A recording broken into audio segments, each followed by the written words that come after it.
we just had a gentleman call from the Boston area. I'll leave his name out because we always keep our clients' information confidential. And he said, Emilio, he said, I was listening to your podcast the other week and you were talking about the 1031 exchange, and I found that extremely interesting. And the 1031 exchange, for our clients that are not familiar with it, is when you sell a property that's a non-owner occupied property, AKA an investment property, call it a rental property, okay?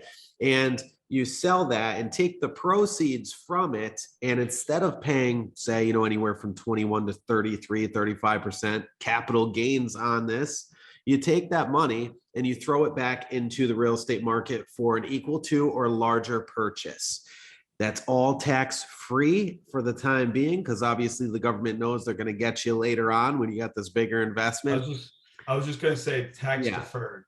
Oh, tax deferred. Thank you, Matt. Yep. Tax deferred. This is not a loophole, as some of the news channels call it. This is an economic generator, okay? Because every time someone purchases new real estate, there are several parties involved, 52 people on average, from what I understand, in the local communities getting compensated for this, never mind the construction jobs and everything else that this creates, the local stores, the local buzz. And that is what's happening out there. That's how savvy business people increase their portfolio.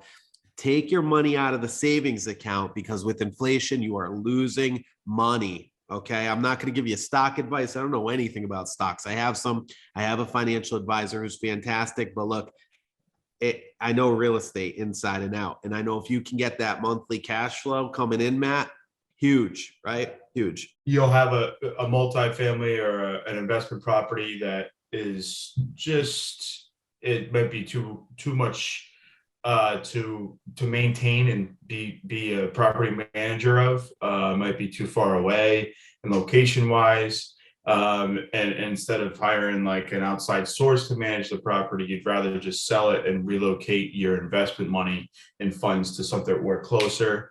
Possibly there's an up and coming rental market in a particular area, and you might not have the down payment to start investing in that area, but you have this house that has a bunch of equity in it. You do that 1031 exchange with avoiding having to pay that capital gains tax. If it's properly planned before the purchase and sales agreement, it's not a big deal at all. It's when you find out like last minute and you're like, oh, instead of paying capital gains, can I just do a 1031 exchange? And then you got to get in touch with the 1031 exchange people. They have to approve it and get all the paperwork on it, and then the funds become available. Plus you have a house to sell. So, as part of selling a house, you should consider those options. Another thing is you can avoid capital gains if you were an owner occupied 2 out of the last 5 years in the state. So like sometimes people will buy multifamily, live on the first floor, live there for a certain amount of time, move on. And then if you sell it within the first 5 years, and it's appreciated at all, you can avoid having to do the 1031 exchange or pay capital gains.